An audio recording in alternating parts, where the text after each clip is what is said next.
Ata deyir, oğlum durğuzurdu, alim idi. Oyadırdı ki, dur gedək gecə namazı qılaq Nəcəfdə, hərəmdə, Həzrət Əlinin hərəmində. Deyir ki, tənbəllik eləyirdim durmağa. Neçə dəfə durmadım.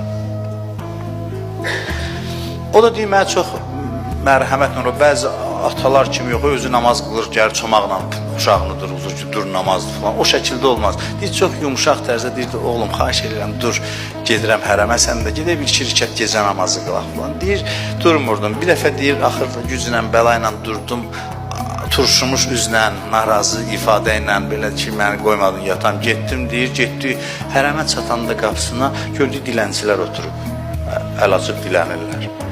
Deyir, mənə baxdı, dedi ki, oğlum, bu dilənçilər görsən, səhər vaxtı, gecə vaxtı yuxularına haram qatıblar. Yəni, oyanıblar.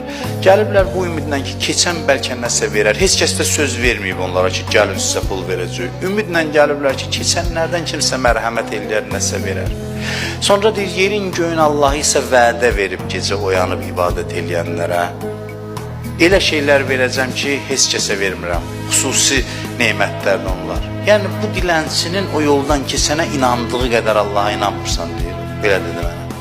Deyir, and olsun Allaha, bütün vücudum titrədi, deyir. Ondan sonra ömrümün sonunacan gecə olmadı ki, gecə ibadətini tərk edeyim. Sən keçirsən, gedirsən, dilənçini görürsən, deyir, hər baxışda bir ibrət var. Baxanda ona, başqa baxışla baxanda görürsən ki, sən demə, belə ibrətlər çıxarmaq olur.